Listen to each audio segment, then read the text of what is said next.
Most people do not have an income problem. They have a design problem. They have been taught to believe that the path to financial security is simple. Become more disciplined, become more productive, manage your time better, work harder than everyone else, and eventually the numbers will reward you. That belief is repeated so often. It feels like a law of nature, but it is not a law. It is a script. And for millions of people, it is the exact script keeping them financially exhausted. This is the trap. You were told that time is money. It sounds intelligent, efficient, responsible. But hidden inside, that phrase is one of the most dangerous financial ideas ever normalized, because if time is money, then your survival is chained to your hours. Your income has a ceiling before you even begin. Your nervous system becomes part of the business model. Your energy becomes the fuel. Your attention becomes the raw material. And eventually, your life becomes a production quota. That is not wealth. That is biological extraction dressed up as ambition. Think about it like physics. Every machine has a maximum load. Push it beyond its design, and friction increases, efficiency collapses, and failure becomes inevitable. Human beings are no different.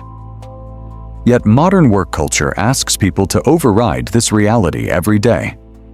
Wake earlier, optimize harder, learn faster, perform longer, stay reachable, stay sharp, stay useful. And if the results do not come, the blame is placed back on the individual, not on the system, on you. So people begin to internalize a silent shame. They rarely say out loud, they feel behind. Even when they are trying, guilty when resting, anxious when not producing, afraid that if they slow down, the entire structure of their life will start to crack. Bills do not care about burnout. Rent does not care about exhaustion. Debt does not care that your brain is tired. And so the cycle continues. More effort, more fatigue, use more optimization, less actual freedom. This is where the structure reveals itself. Productivity, for most people, has not become a path to liberation. It has become a more sophisticated form of captivity. Because the real issue is not whether you can manage your calendar better. The real issue is whether your economic model requires your constant personal output to remain alive. If your income disappears, the moment you stop performing, then productivity is not your solution. It is the treadmill. And treadmills are designed to create motion without creating escape. This is why so many intelligent, capable, highly disciplined people still feel financially stuck. They are not lazy. They are not broken. They are operating inside a model where effort scales. Linearly, but life does not. Costs compound. Inflation compounds. Fatigue compounds. Opportunity cost compounds. Meanwhile, the person who learns how to separate income from direct labor begins to play an entirely different game. A game most people are never taught to see. And that is where the real divide begins. Not between rich and poor, between those who sell their energy to survive and those who build systems that continue moving without their constant presence. This changes everything. Because once you understand that the productivity trap is not about working too little, not about being trapped in an equation where work is your only source of value, an uncomfortable question appears. What if the thing you have been told to improve is the very thing keeping you imprisoned?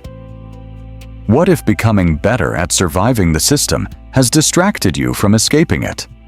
And more importantly, what invisible architecture convinced? an entire generation that exhaustion is a virtue, while true leverage remained hidden in plain sight. That is where we begin. The first mistake most people make is deeply personal. They think their financial struggle is a character flaw. They believe they are too inconsistent, too distracted, too late, too undisciplined, too careless with money, too weak to delay gratification, too ordinary to ever build anything that scales. They look at their bank account like it is a moral report card. When the balance is low, they assume the failure is internal. When progress is slow, they assume they are the problem. And when they watch other people appear to move faster, they quietly conclude that they must be missing some rare trait that successful people naturally possess. But that interpretation is not just painful, it is strategically wrong. Because most people are not failing inside the money game because they lack effort. They are failing because they were inserted into an economic structure where effort alone was never meant to be enough. The system rewards labor, just enough to keep people participating, but rarely enough to let them fully detach from dependence on labor. That distinction is everything. This is the invisible architecture. From the beginning, the average person is taught to pursue security through obedient performance. Study hard, get credentials, become employable, be reliable, stay productive, build a career, ask for raises, manage your time, optimize your habits, or while those behaviors can improve stability, they do not fundamentally change the design of the machine you're inside. They simply make you a more efficient component within it. That is why the promise often feels so strange. In real life, you do everything correctly, yet the relief never fully arrives. You become more productive, but your expenses rise with your income. You become more skilled, but your obligations expand with your responsibilities. You become more valuable at work, but your personal freedom does not expand at the same speed. In many cases, it contracts. Your calendar fills, your attention fragments, your identity fuses with output. You earn more, but your life becomes less movable. This is why most people never escape, because they confuse increased performance with increased leverage. Those are not the same thing. Performance means you can produce more. Leverage means results. Continue without equivalent personal exertion. Performance depends on you. Leverage begins to detach from you. Performance is effort multiplied. Leverage is structure multiplied. And if you spend 10 or 20 years maximizing performance without building leverage, you can look successful from the outside while remaining economically fragile. Underneath, that fragility is often hidden by social appearances. A polished life can still be structurally unstable. A high income can still be dependent income. A respected profession can still be a beautifully decorated trap. Many people are not wealthy. They are well-compensated hostages to their own output. And the dangerous part is that society praises this condition. It calls it ambition. It calls it discipline. It calls it professionalism. But underneath the language is a harsher truth. If your life only functions when you are continuously producing, then the system does not own your body legally. It owns your body economically. And economic control is often more effective, yet because it convinces the individual that compliance is freedom. This is where the first cognitive shift has to happen. You must stop asking, how do I become more productive inside this model? And start asking, what does this model reward? What does it punish? And why was I taught to depend on it in the first place? That question begins to dissolve shame. Because once you see the architecture clearly, you stop personalizing outcomes that were structurally shaped long before you entered adulthood. You begin to understand why so many people feel tired before they feel powerful, why they earn before they own, why they save but do not scale, why they work harder but do not move proportionally. Closer to freedom. The system is not primarily built to make you independent. It is built to make you functional. Functional workers. Functional consumers. Functional borrowers. Functional bill payers. Functional participants. In an economy that benefits from your consistency more than your liberation, and that realization can be unsettling, because it forces you to confront something most people spend years avoiding. You may have been trying to win a game that was never designed to let effort alone create escape.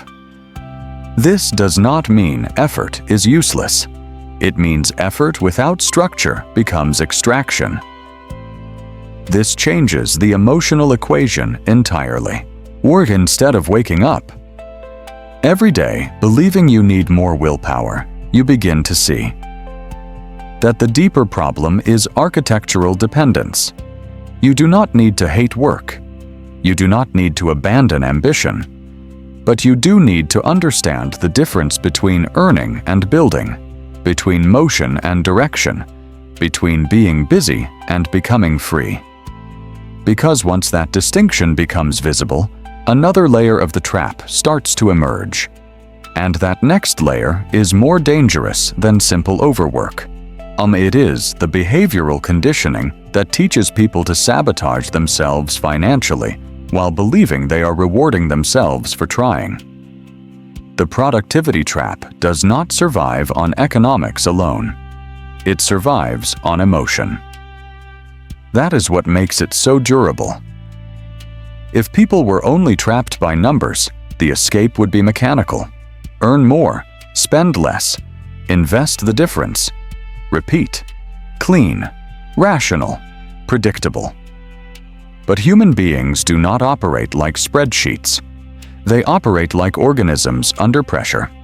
They react to status, stress, shame, comparison, uncertainty, reward anticipation, social belonging, identity protection, and emotional fatigue, which means the financial system does not merely extract from labor. It extracts from psychology. This is where behavioral finance becomes brutally personal. Most people do not spend money only to acquire utility. They spend money to regulate emotion, to feel relief, to feel progress, to feel control, to feel deserving, to feel less behind, to feel seen. And in a culture where people are chronically overworked, under-recovered, and quietly anxious about their future, emotional spending becomes almost inevitable. Not because people are foolish, but because the nervous system starts searching for short-term certainty, when long-term certainty feels unavailable. This is the second trap. When your life is built on selling time, your energy becomes unstable. When energy becomes unstable, or decision quality drops. When decision quality drops, convenience starts looking like necessity, indulgence starts looking like compensation, and consumption starts wearing the mask of self-respect. The exhausted person tells themselves, they earned the expensive meal. The stressed person justifies the impulsive purchase, because they deserve something nice. The insecure person upgrades visible status markers because they need the world to reflect success before they actually feel it. And here is the dangerous part. These decisions often feel emotionally intelligent. In the moment, they feel like self-care. They feel like celebration. They feel like reclaiming dignity after sacrifice. But many of them are not acts of restoration. They are acts of sedation. They temporarily reduce psychic tension while quietly reinforcing financial fragility. The system gives people stress with one hand and sells them emotional relief with the other. Work hard, burn out, spend to cope, in return to work. Needing more money than before. Repeat. This is why most people never escape. Because their financial behavior is not being directed by a coherent long-term strategy. It is being directed by a sequence of emotional micro-reactions. Tiny moments of pressure, reward, image maintenance, and self-soothing that slowly compound into a life architecture they never consciously designed. And beneath that pattern sits something even more powerful: identity-based self-sabotage. People do not just spend according to income. They spend according to the version of themselves they are trying to prove is real. That person buying the luxury car too early may not be purchasing transportation. They may be purchasing evidence that their struggle meant something. The professional who upgrades apartments every time income rises may not be buying space. They may be buying emotional distance from the memory of scarcity. The entrepreneur who refuses to reduce visible spending during unstable periods may not be protecting lifestyle. They may be protecting identity. Because once a person becomes attached to appearing successful, they begin making decisions that preserve appearance, even when those decisions destroy actual optionality. This is the status illusion. It is one of the most financially expensive psychological errors in modern life. Status signals are seductive because they create social feedback faster than wealth compounds. Real capital accumulation is often quiet, repetitive, and visually unimpressive. In the beginning, status, by contrast, produces immediate recognition. It generates reactions. It alters how strangers perceive you. It gives the illusion of arrival before the substance of arrival exists. And for a person who has spent years feeling invisible, that can be intoxicating. But status purchased without structural strength becomes a liability wearing the costume of success. A watch financed on insecurity is not power. A car payment attached to ego is not freedom. A larger home that chains future cash flow is not elevation. It is simply a more elegant cage. And intelligent people fall into this constantly. Because intelligence does not neutralize emotional hunger. In many cases, it just creates better rationalizations. This is where the structure reveals itself again. Modern consumer culture is not built merely to sell products. It is built to weaponize comparison. It turns identity into a marketplace. It teaches people to interpret visible consumption as evidence of competence, desirability, intelligence, and worth. Then it floods them with symbols they can buy to simulate those qualities. The result is devastating. People begin outsourcing self-definition to purchases while calling it lifestyle. But that changes financial behavior at a deep level. You no longer ask, "Does this increase my future autonomy?" You ask, "What does this say about me right now?" And that is the beginning of quiet economic self-destruction. Because every dollar has more than one destination. It can purchase comfort, yes, but it can also purchase delay. Delay in investing, delay in building reserves, delay in buying assets, delay in acquiring freedom, delay in lowering dependence on labor. Delay is expensive.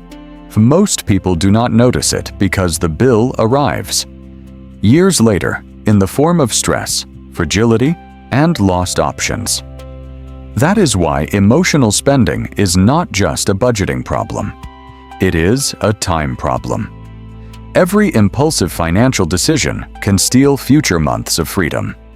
Every status-driven expense can extend the number of years You must remain economically obedient.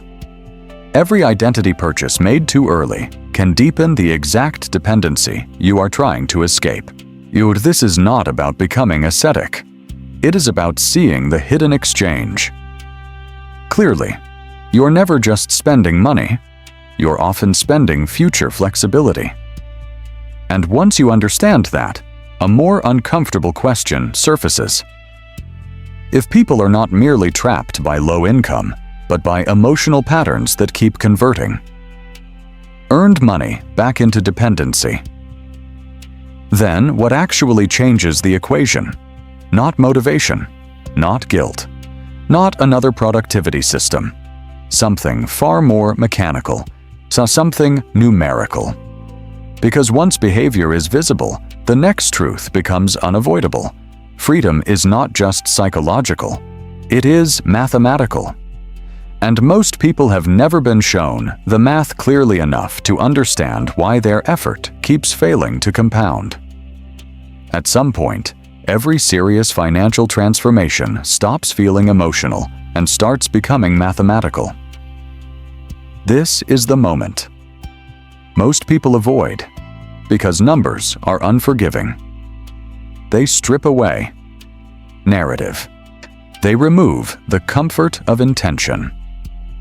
They do not care how hard you tried, how exhausted you feel, how intelligent you are, or how badly you want things to change. Numbers reveal structure. They reveal velocity. They reveal whether your current model can ever realistically produce freedom, or whether it can only produce survival with better branding. This is why most people never escape. They are trying to solve a structural problem with motivational energy, when the structure itself is mathematically incapable of delivering the outcome they want. Start with the simplest equation. If your income rises only, when your hours, effort, attention, or direct output rises, then your financial model is linear. Linear models can create stability. They can even create periods of comfort. But they struggle to create true acceleration because the input and output remain tightly bonded. You push more, you get more. You stop, it stops. There is no separation, no independent momentum, no compounding force, strong enough to detach your life from your labor. That means every improvement has friction. To earn 20% more, you may need more time, more strain, more responsibility, more pressure, more cognitive load. But your body, your schedule, and your nervous system do not scale infinitely. A person can only absorb so much before performance degrades, and that degradation usually arrives long before financial freedom does. Think about two people. So the first earns $80,000 a year, entirely through direct labor. After taxes and living costs, they save $10,000 annually. Respectable, disciplined. But if their savings earn modest market returns, the path to significant capital remains slow unless the savings rate rises dramatically. 10 years of consistency matters, yes, but 10 years of dependence still means 10 years of vulnerability. Miss a few months of work, face a health issue, make a costly lifestyle leap, or get hit with inflation. And the timeline stretches further. Now consider a second person who also earns $80,000 but treats labor as the fuel source rather than the destination. They save aggressively, acquire a skill that can increase pricing power, build a side income stream, not fully tied to hours, and direct capital into productive assets. At first, the difference appears small, maybe invisible, but over time, the structure changes. Their savings begin generating returns. Their skill premium increases cash flow. Their side system creates additional surplus. Their capital starts producing modest income on its own. They are no longer relying on one engine. They are building layers. This is wealth velocity. Not just how much money you make, but how quickly your money, skills, and systems. Begin reducing your dependence on direct labor. Most people focus on income. Fewer focus on net worth. Almost nobody is taught to focus on economic escape velocity. That is the threshold, where your accumulated capital, cash-producing assets, and leveraged systems begin covering enough of your life that labor shifts from necessity to choice. You do not need complete independence. On day one, you need momentums moving in the right direction. You need the slope of the line to change. This is where compounding frameworks matter. Compounding is often explained in sterile, optimistic language. Invest consistently. Start early. Let time do the work.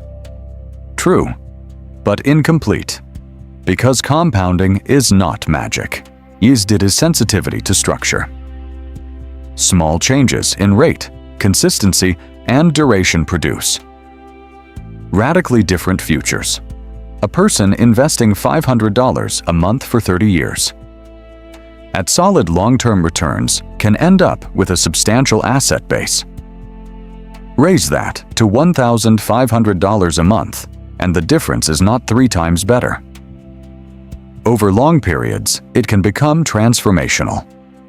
Add even a modest side cash flow stream that feeds investments rather than consumption, and the curve bends harder. You'll improve earning power while maintaining lifestyle discipline, and the acceleration becomes even more serious. This is why capital thresholds matter. The first threshold is psychological.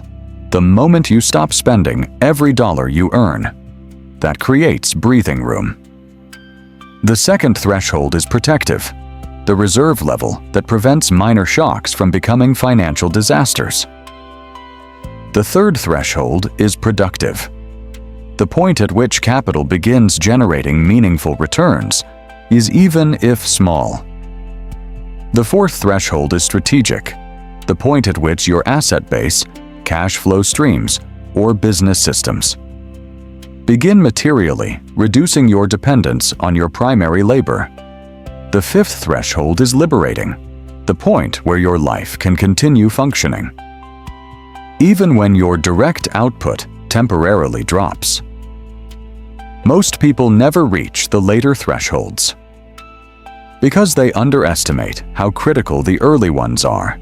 They want freedom-level results while ignoring foundation-level math. But capital behaves like pressure in a system. A small base produces small effects. A larger base starts creating options. At sufficient scale, options become power. Consider a simple numeric model. Person A earns $60,000, spends $54,000, and saves $6,000 a year. They remain fully dependent on their job. Even disciplined investing helps, but the pace is slow, especially if lifestyle expands each time income rises. Or person B earns the same $60,000, but through skill increases and controlled lifestyle drift, they create an extra $1,000 per month within 3 years and direct most of it into productive uses. Suddenly, annual deployable capital does not remain $6,000. It becomes $18,000 or more. At that point, the future is no longer changing in inches. It begins changing in trajectories. Over a decade, that gap becomes enormous. Not because person B worked infinitely harder, but because they stopped treating labor income as the end state and started using it as a launch platform. This changes everything. Because the goal is not merely to make money. The goal is to convert earned income into durable financial structure, faster than your environment can convert it back into dependency. That means wealth is not best understood as a pile of money. It is a system of delayed vulnerability. The more capital, assets, skills, and cash-producing mechanisms you build, the less fragile your life becomes. The less fragile your life becomes, the more strategic your decisions can be. The more strategic your decisions become, the less likely you are to be manipulated by urgency, fear, or short-term incentives. And here is the hidden danger. Many intelligent people understand this math intellectually, yet still fail to execute it. Not because the numbers are wrong, because other forces interfere. Social expectations, identity pressure, environmental defaults, fatigue, the quiet seduction of living a life that looks advanced while staying structurally exposed underneath. So the next layer is not about math alone. It is about why even smart, informed, capable people continue making decisions that sabotage the very compounding they claim to want. One of the most dangerous myths in personal finance is that intelligence naturally produces good financial outcomes. It does not. In many cases, intelligence simply makes the trap more elegant. Where smart people can explain their behavior with sophistication. They can justify bad timing with macro narratives, defend excessive spending with quality arguments, and reinterpret emotional decisions as strategic ones. They can understand investing, compounding, cash flow, and leverage at a conceptual level, and still build lives that quietly drain all of those advantages away. Knowledge is not the bottleneck most people think it is. Environment is. Programming is. Repetition is. Words identity pressure is. And above all, the economics of daily life can overpower the logic of long-term thinking with astonishing force. This is why intelligent people still fail. Not because they do not understand the rules. Because they are living inside systems that punish disciplined delay and reward visible immediacy.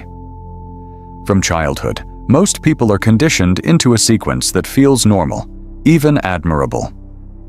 Study, work, earn, upgrade, celebrate progress with consumption, match your peers, signal advancement.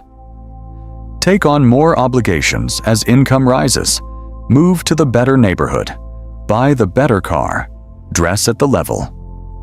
Your status now deserves.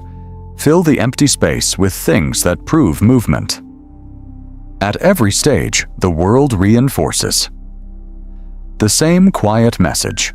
If your income has increased, your lifestyle should immediately translate that increase into visible evidence. This is social programming masquerading as adulthood. And because it is normalized, almost no one experiences it as manipulation. They experience it as maturity. But the effect is devastating. The moment income rises, the environment is already waiting to absorb it. Better restaurants, better subscriptions, better furniture, better vacations, better schools, better social expectations, better aesthetics, better standards for what now counts as basic. The person believes they are building a better life. In some cases, they are, but often, they are also building a more expensive cage, one that requires continuous performance to maintain. This is lifestyle inflation psychology. It rarely arrives as recklessness. It arrives as reasonableness. That is what makes it so destructive. No single upgrade seems absurd. Each one appears earned. Each one can be defended in isolation. A nicer apartment because you work hard. More convenience because your schedule is demanding. Better clothes because presentation matters. A more expensive social life because networking matters. More services because time is limited. None of these choices look catastrophic individually, but together they create a structural condition in which every raise, every bonus, every breakthrough is pre-spent before it has a chance to become capital. That is the mechanism. Increased income enters the system, but instead of being redirected into ownership, reserves, or productive assets, it gets consumed by identity maintenance and environmental escalation. The person still feels ambitious. They still feel responsible. They may even feel successful. Yet beneath that image, their dependence remains almost unchanged. The machine simply becomes more polished. This is where the structure reveals itself again. Your environment does not need to force bad decisions aggressively.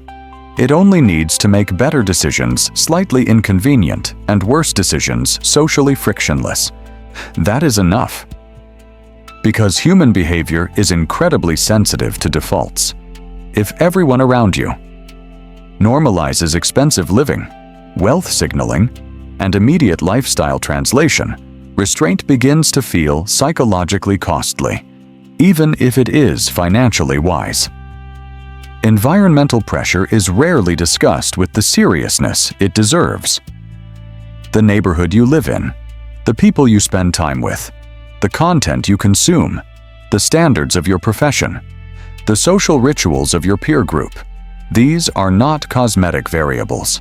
They are behavioral infrastructure. They shape what feels normal, and what feels normal often determines what gets repeated. A person surrounded by consumption theater begins to internalize the idea that visible performance is the same as progress. A person surrounded by long-term builders begins to internalize an entirely different rhythm. Delayed display, strategic patience, quiet accumulation, selective spending, now and calculated detachment from approval. That difference compounds, not just financially, but cognitively. Because every decision costs energy, and this leads to another reason intelligent people collapse financially. Despite knowing better, decision fatigue, economics. The average person is not making financial choices from a place of calm strategic clarity. They are making them after long days, fragmented attention, accumulated stress, and endless micro-decisions that erode judgment. By the time the critical spending choice appears, whether to save, invest, delay, or indulge, the brain is not operating at full strategic capacity. It is operating in depletion mode, and depleted minds crave ease, reward, and simplification. This is why automation matters. This is why defaults matter. This is why structure beats intention. Because relying on intelligence in moments of fatigue is like relying on discipline in a fire. Under pressure, people revert to the path that requires the least friction. If savings must be chosen manually, each month they often shrink. If investing depends on motivation, it becomes inconsistent. If every upgrade must be resisted consciously, the environment usually wins. But if capital flows are pre-committed, if spending limits are embedded structurally, if asset acquisition becomes the default destination for surplus, then the person no longer has to negotiate with themselves every time temptation appears. This changes everything. The game stops being about making perfect decisions. It becomes about making fewer fragile decisions. That is the shift intelligent people often miss. They assume success comes from superior judgment, exercised repeatedly. In reality, superior outcomes often come from designing life so that fewer high-risk, high-emotion, fatigue-driven decisions can sabotage the long-term strategy. The best financial systems are not built for your strongest moments. They are built to protect you during your weakest ones. And once you understand that, a more serious question emerges. If the problem is not merely income, not merely spending, not merely intelligence, but the entire structure. Through which money enters, exits, and gets redirected. Then what does an actual escape blueprint look like? Not theory, not slogans, in not another command. To save more, a real capital structure, a system for converting labor into assets, reducing downside risk, increasing asymmetry, and building a life that becomes less dependent on constant output with each passing year. That is the next layer. And that next layer is where most people finally stop reacting to money and start engineering it. Escape does not happen when you suddenly earn an extraordinary amount of money. Escape begins when money is no longer treated as something to consume, admire, or merely protect. It is treated as a construction material. That is the shift. Most people think wealth is built by earning more and then trying to behave better. But behavior alone is too unstable. Emotion interferes. Environment interferes. Fatigue interferes. So the real objective is not simply to improve discipline. It is to design a capital structure that makes long-term financial power the natural outcome of repeated action. This is the blueprint. Step 1 is stabilization. Before ambition expands, fragility must contract. That means creating immediate financial breathing room, lowering unnecessary fixed expenses, reducing financial leakage, eliminating high-interest drag where possible, and building a reserve that protects your decision-making from panic. This reserve is not just an emergency fund. It is a psychological firewall. Without it, every unexpected expense becomes a negotiation with fear, and fear destroys strategy. A person without reserves cannot think asymmetrically because urgency forces them to think defensively. So the first goal is simple. Create a cash buffer, strong enough that one disruption does not collapse the entire system. Step 2 is surplus creation. You cannot build assets without fuel. Fuel comes from the gap between what enters your system and what exits it. Yet that gap must be widened deliberately. Sometimes that means increasing income. Sometimes it means restructuring lifestyle. Usually it means both. But the important distinction is this: surplus is not extra money. Surplus is deployable power. It is the raw material from which future optionality is built. Every month that produces surplus is a month in which your labor can be converted into something more permanent than consumption. This is where the structure reveals itself. Labor should not be viewed as the final product. Labor is the acquisition tool. You use it to obtain capital. Then capital must be directed toward things that either preserve value, produce cash flow, or appreciate over time. If earned money simply passes through your life and exits through lifestyle, then labor has done nothing except temporarily delay pressure. But if earned money is redirected into productive structure, labor begins transforming into leverage. Step 3 is asset acquisition logic. Not all assets are equal. Some produce cash flow. Some compound quietly. Some protect against inflation. Some expand optionality. Some are too complex, too fragile, or too dependent on perfect timing. So the intelligent approach is not blind diversification. It is strategic sequencing. First, build liquidity and resilience. Then, begin acquiring broad productive assets that do not require constant emotional management. For many people, that means long-term investment vehicles, ownership stakes, business systems, skill-based income assets, or carefully chosen cash flow opportunities. The principle is simple. Buy things that reduce your future dependence on selling hours. Step 4 is risk mitigation structure. Wealth is not only about upside, it is about survivability. A person who chases return without protecting downside often destroys years of progress in a single undisciplined move. Now so, every blueprint needs containment mechanisms. Concentration risk must be understood. Debt must be used with caution. Speculation must remain controlled. Lifestyle obligations must not rise so fast that they erase flexibility. The question is never just, how much can this make? The better question is, if this fails, what does it damage? Strong financial builders think in layers of defense. They do not gamble with core stability to satisfy impatience. This is why most people never escape, so they want acceleration before durability. But durability is what allows acceleration to matter. Step 5 is skill stacking. Income growth is still necessary, but the goal is not random hustle. The goal is to acquire skills that increase pricing power, ownership access, and leverage potential.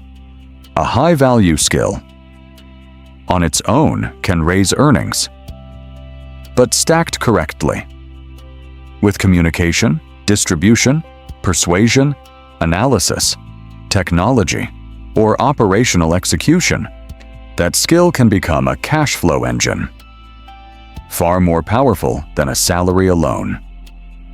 Skill stacking matters because it increases strategic flexibility. It lets you earn in more than one context. It lets you pivot. It lets you command more value per unit of effort. And eventually, it can let you build systems that other people, technology, or markets continue carrying forward.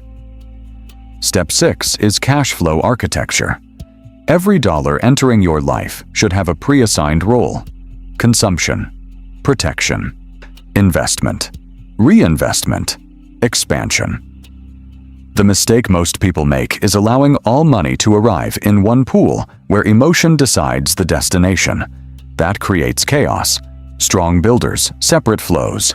Living expenses remain controlled. Protection. Capital remains intact. Investment capital is deployed automatically. Reinvestment capital is used to expand future income engines. This separation creates clarity. It turns finance from mood management into systems management. And beneath all of this sits the deepest principle of the blueprint: long-term asymmetry thinking. You do not need every decision to work. You need the downside of most decisions to remain limited, while the upside of the right decisions remains open. That means protecting base capital, while repeatedly placing intelligent bets on skills, assets, and systems that can scale beyond the effort initially required. Over time, asymmetry is what bends the future. One skill can double earning power, is one disciplined decade of asset accumulation can erase years of dependence. One correctly timed ownership decision can alter an entire life trajectory. This changes everything.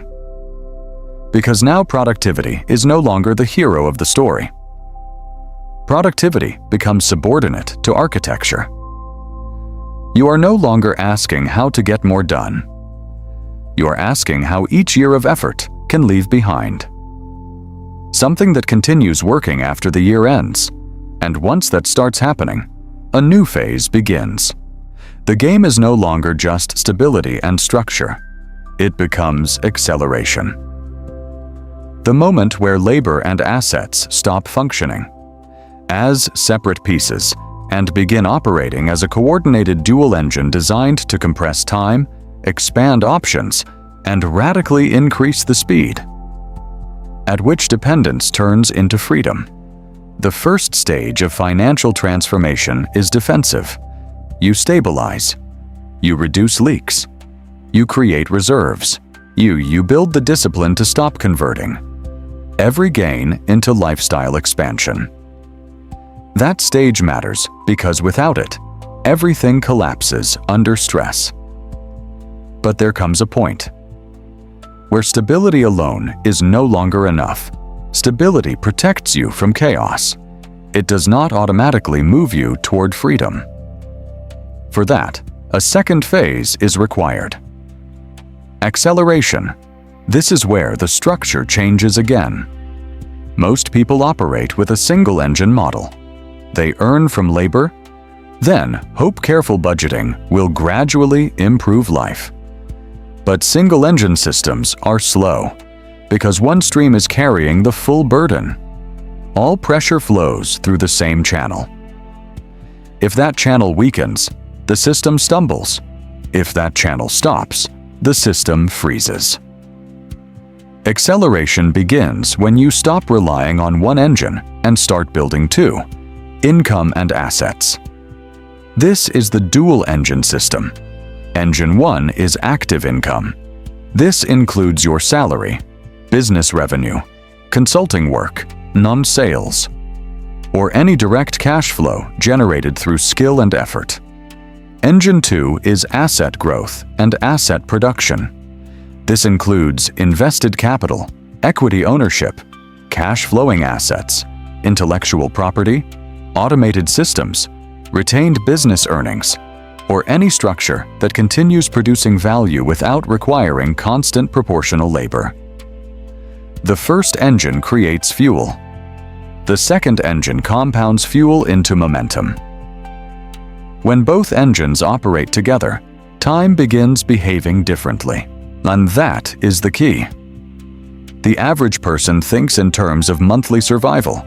Income arrives, obligations are paid, whatever remains is small, and the cycle repeats. The accelerating person thinks in terms of capital loops. Labor generates cash. Cash is not merely spent, it is allocated. Allocation builds assets.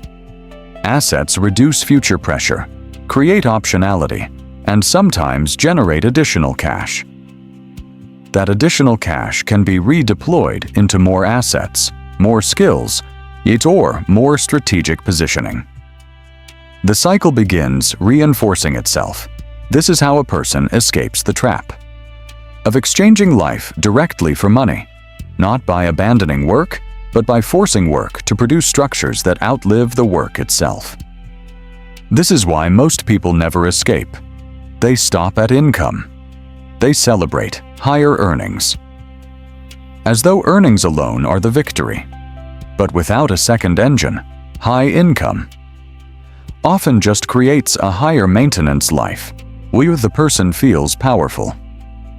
While the checks are arriving, but they remain structurally exposed. Their costs rise, their expectations rise, their social identity rises. Yet the architecture underneath is still fragile. Once the labor stops, the illusion begins to crack. Acceleration requires a harsher standard. You must ask, of every income increase, does this merely improve my lifestyle, or does it improve my future autonomy? That question filters everything. A raise can be useful. A profitable side venture can be useful. A strong year in business can be useful.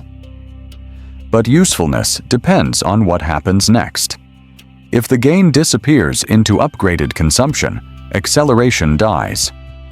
If the gain is partially captured and converted into productive structure, acceleration begins. This is why some people earn modestly and still become powerful over time, while others earn impressively and remain dependent for decades. The difference is not always the amount earned. It is the percentage of gain that is translated into leverage, and this leads to optionality strategy. Optionality is one of the least understood forms of wealth. Most people think wealth means visible abundance. In reality, one of the purest forms of wealth is the ability to make decisions without desperation, to leave a bad opportunity without panic, to wait for better timing, to take a strategic risk, because survival is not immediately threatened, to decline low-quality work, to change direction when a market shifts, to invest when others are forced to liquidate, to think clearly while others are reacting emotionally. That is optionality. And optionality is built by preserving flexibility while accumulating strength.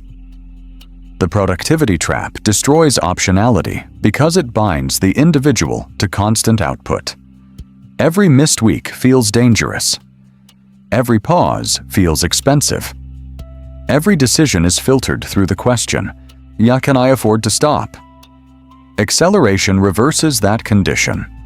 By slowly creating distance between personal effort and total survival, the greater that distance becomes, the more strategic your timing becomes. And timing, in finance and life, matters far more than most people want to admit. There are windows in every economic cycle, every industry cycle, every personal cycle. Moments where capital is cheap. Moments where talent is mispriced. Thus moments where opportunities are ignored because the crowd is distracted.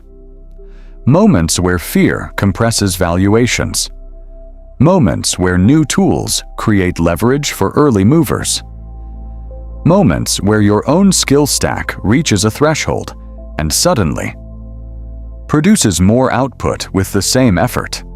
But only a person with reserves, flexibility, and strategic calm can exploit those windows. Everyone else is too busy surviving the present to position for the future. That is why leverage must be understood carefully. Used correctly, leverage compresses time. Used poorly, it destroys it. Most people encounter leverage in its most seductive and dangerous form. First, debt, speculation, borrowed status, overextension, and the fantasy of rapid escape. They see leverage as a shortcut. But shortcut leverage is usually abuse, not strategy. Real leverage is controlled amplification. It means using systems, capital, code, media, distribution, teams, ownership, or asymmetric bets to increase output without proportionally increasing strain. It is not recklessness. It is designed multiplication. This is where the distinction matters. Leverage control means downside, is survivable, timing is intentional, and the structure can absorb error. Leverage abuse means one mistake can unravel years. A person who borrows heavily to maintain appearance is abusing leverage. A person who expands fixed costs based on temporary income is abusing leverage. But a person who speculates with essential capital is abusing leverage. But a person who uses accumulated reserves to acquire productive assets, build scalable systems, or create repeatable value channels while preserving. Downside protection is using leverage with discipline. This changes everything. Because acceleration is not speed for its own sake. It is intelligent compression. It is the art of making 5 years of random effort behave more like 5 years of intentional structure. It is the moment where your labor no longer vanishes at the end of the month. It leaves behind footprints, systems, assets, equity, reach, skill depth, strategic positioning, invisible machinery that begins turning in your favor. Even while you sleep, recover, learn, or choose not to act immediately. And once a person enters that phase, the external system is no longer the only thing that must change. A deeper shift becomes necessary. Because many people can build the mechanics of wealth and still remain psychologically wired for immediacy, validation, and short-term relief. They can create new structures while carrying old identities. And old identities have a way of sabotaging new realities. So the next stage is not primarily financial. It is internal. It is the moment where the person stops merely upgrading tactics and begins evolving into someone capable of thinking in decades, detaching from noise, and tolerating the emotional boredom that real wealth often requires. There is a moment in every serious financial transformation when the external strategy is no longer the main obstacle. The obstacle becomes identity. By this stage, the mechanics are no longer mysterious. You understand the difference between income and assets. You understand why lifestyle inflation destroys compounding.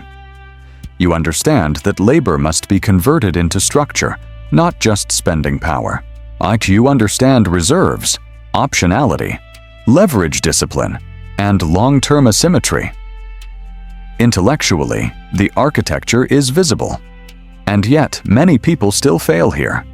Not because the system is unclear, because they are still emotionally organized around short-term reinforcement. This is the deeper trap. A person can learn wealthy behaviors without becoming psychologically capable of sustaining them. They can automate investments while secretly resenting delayed gratification. They can reduce spending while feeling deprived rather than strategic. They can build assets while still craving social proof. They can start thinking long-term, but only until a moment of boredom, insecurity, or comparison pressure reactivates the older identity, the one that needs visible evidence, immediate pleasure, fast confirmation, and emotional relief. Now, not later. That is why identity evolution matters. Because financial freedom is not just a math problem. It is a nervous system problem. The average person has been conditioned into immediacy. Immediate replies, immediate entertainment, immediate purchases, immediate stimulation, immediate validation, immediate improvement signals. And over time, this conditioning trains the mind to distrust slow rewards. If something does not produce visible payoff, quickly, it begins to feel ineffective. The person starts abandoning processes that are actually working, simply because the emotional experience of waiting feels unbearable. This is why most people never escape. They are not defeated by ignorance.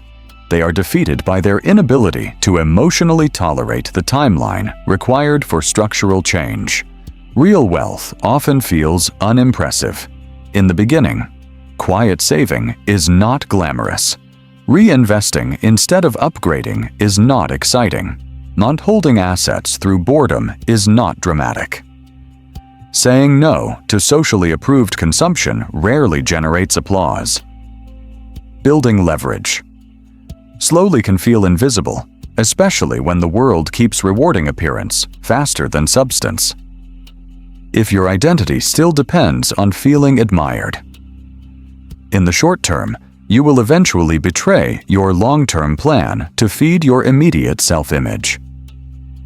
So the internal shift begins with delayed gratification. Rewiring. A delayed gratification is often described like a moral virtue, as if the disciplined person is simply better than the impulsive person. That is too shallow. In reality, delayed gratification is a strategic perception skill. It is the ability to interpret temporary restraint, not as loss, but as conversion. You are not missing out on consumption. You're converting present temptation into future autonomy. You are purchasing time you do not yet possess. You are buying decisioned freedom in advance. If you're building a life where urgency has less authority over you, that reframing is powerful. Because once restraint stops feeling like deprivation, discipline becomes less exhausting. The person no longer experiences every wise decision as self-denial. They experience it as self-construction. Every avoided impulse becomes a brick. Every controlled reaction becomes a reinforcement of a new identity. Every month of consistency becomes evidence that the old self, the one who needed emotional spending, external approval, and immediate reward, is losing influence. This is where strategic detachment enters. Detachment does not mean apathy. It means refusing to let external noise dictate internal movement. Wealth builders must detach from comparison. Because comparison compresses time perception. It makes people feel late, even when they are on a rational timeline. It makes steady compounding feel inadequate. Because someone else appears to be moving faster. It makes intelligent restraint feel foolish. Because another person is performing a more luxurious narrative publicly. But most visible speed is deceptive. Many lives that look advanced are leveraged, fragile, or dependent beneath the surface. If you remain attached to appearance-based benchmarking, you will repeatedly sabotage durable progress to imitate temporary signals. Strategic detachment is also what allows a person to survive boredom.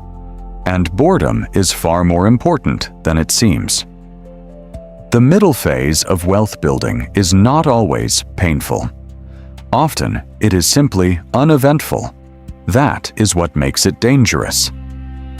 There are long stretches where nothing appears to happen externally. No dramatic applause, no cinematic breakthrough, just repetition, allocation, waiting, reinvestment. Skill deepening, controlled living, quiet accumulation. To the untrained identity, this feels empty. To the evolved identity, this is the work. This is where the structure thickens beneath the surface. This is where fragility is being replaced by resilience, even if no one can see it yet. This changes everything. Because now the person is no longer asking, "How fast can I look successful?" They are asking, "What kind of life? Am I engineering 10 years from now?" That shift from months to decades is the defining feature of identity evolution. If thinking in months creates emotional volatility, small setbacks feel enormous, temporary plateaus feel fatal, market fluctuations feel personal, social comparison feels urgent. Every short-term disturbance appears to threaten the entire story. But thinking in decades changes scale.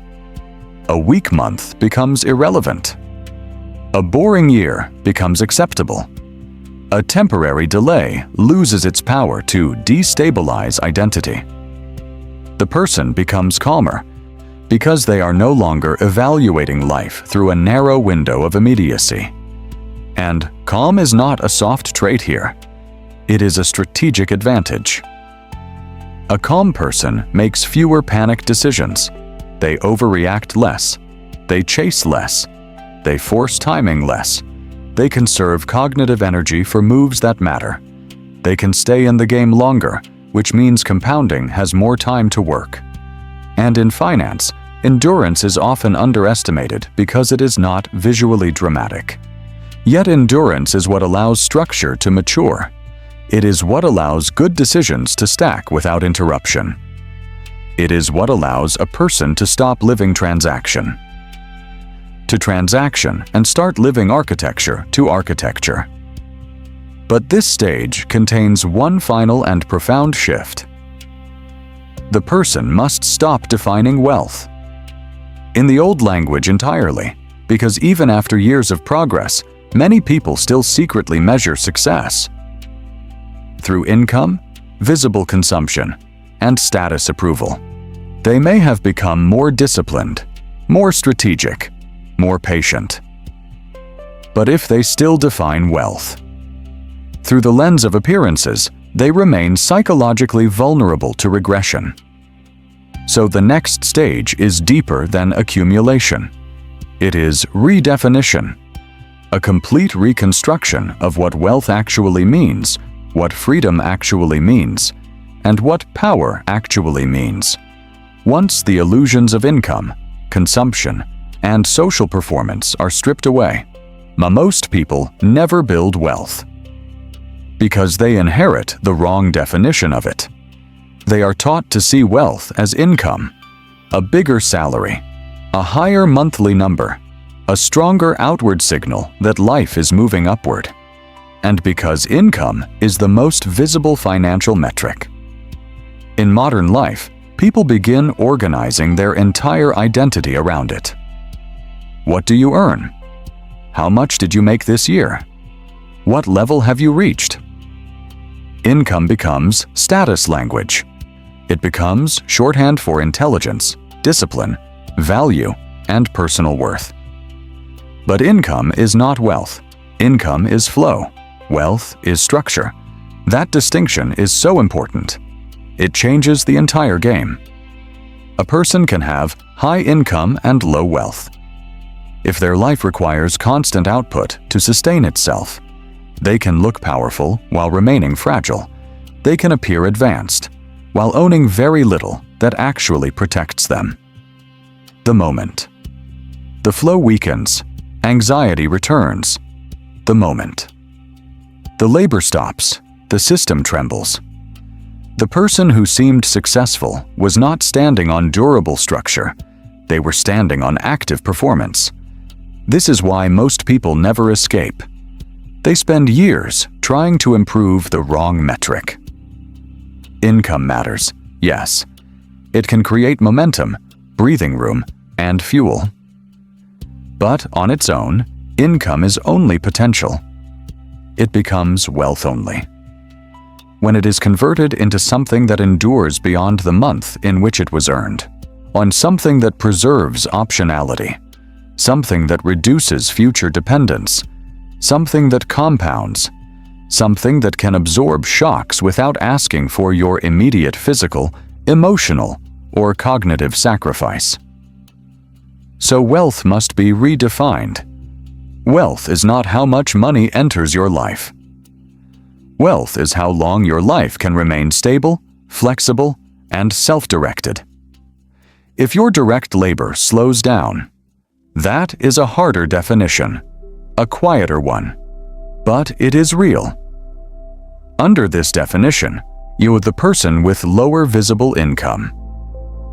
But stronger reserves, lower obligations, meaningful assets, and greater control over time may be wealthier than the person earning far more while trapped inside an expensive machine. This is what modern financial culture obscures.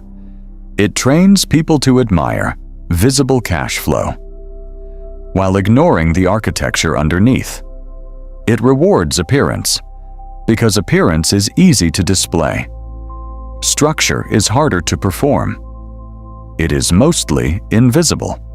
And because it is invisible, most people never learn to value it until they are in crisis. Freedom suffers from the same distortion. People are taught to define freedom through consumption. Travel when you want. Buy what you want. Upgrade whatever you want. Live without limits. But consumption is not the deepest form of freedom. Consumption can feel like freedom, in short bursts, yet still coexist with profound dependency. A person may consume beautifully while remaining trapped by obligations, as expectations, debt, and the need to keep producing at a relentless pace. That is not freedom. That is decorated dependence.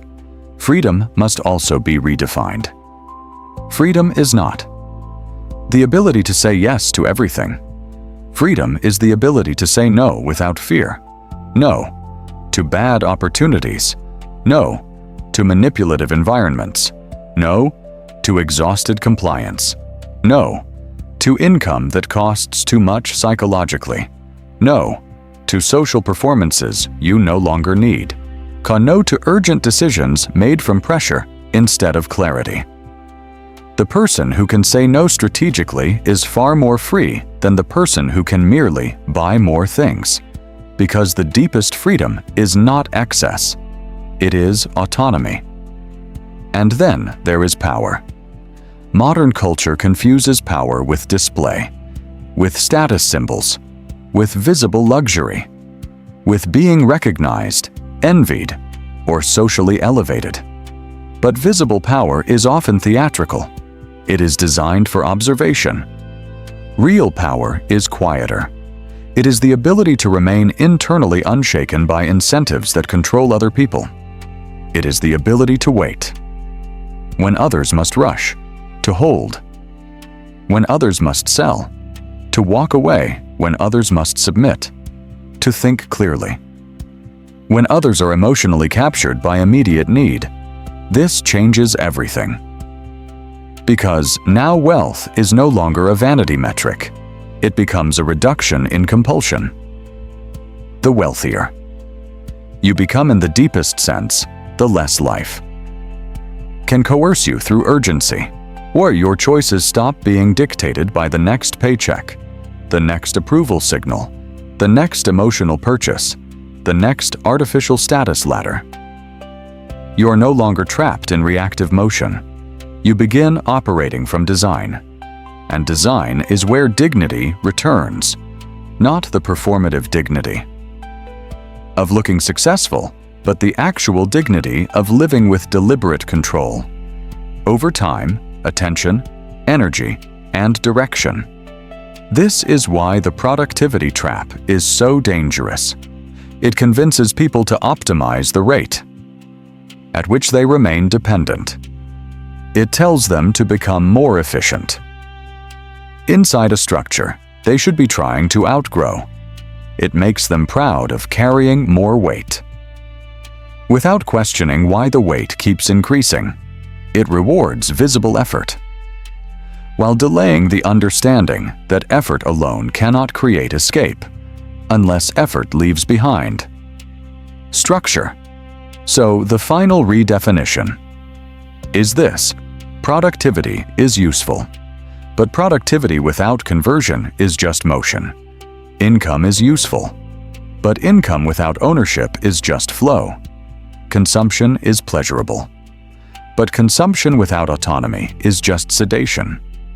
Status is seductive, but status without structural security is just theater. Wealth, in its most serious form, is the progressive replacement of economic fear with engineered optionality. It is a life that becomes harder to control from the outside, because it is becoming more coherent on the inside. It is less about what you show and more about what no longer has power over you. And once a person sees wealth this way, one final step remains: not understanding, decision. Because insight changes nothing if it stays intellectual.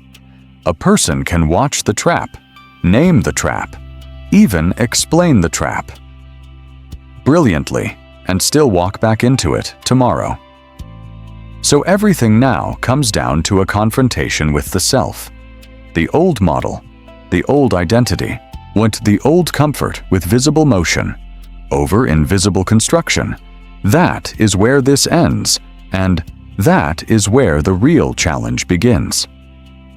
So now the question is no longer whether you understand the trap.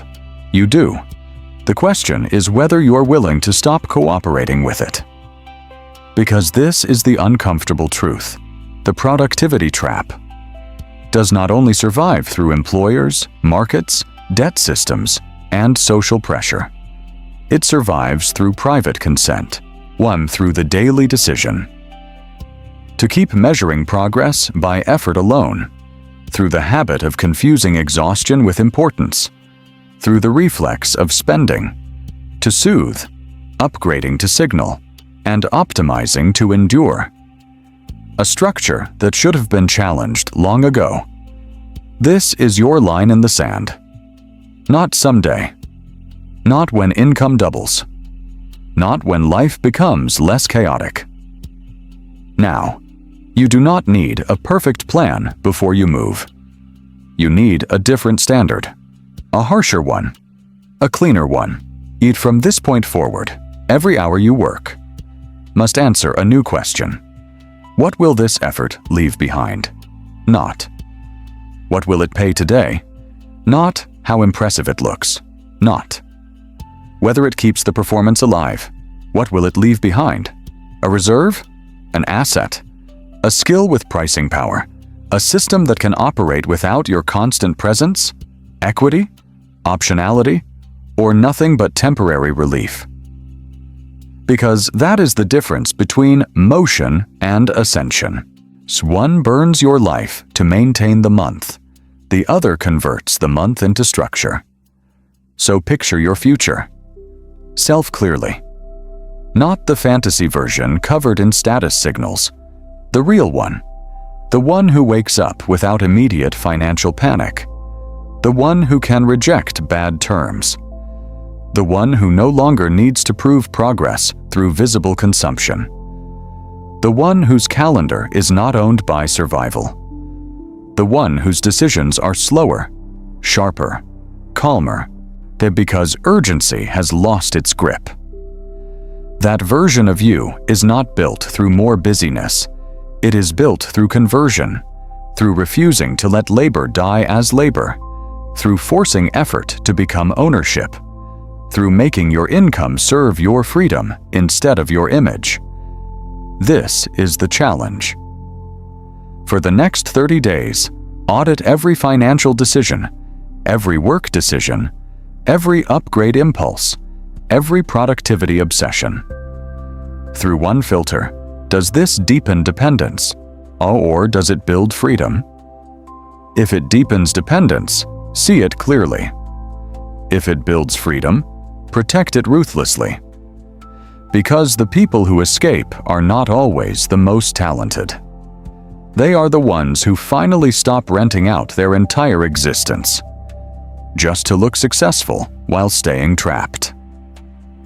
And the moment you stop trading your life only for income, you begin building something far more dangerous to the system. A person who can no longer be controlled by urgency.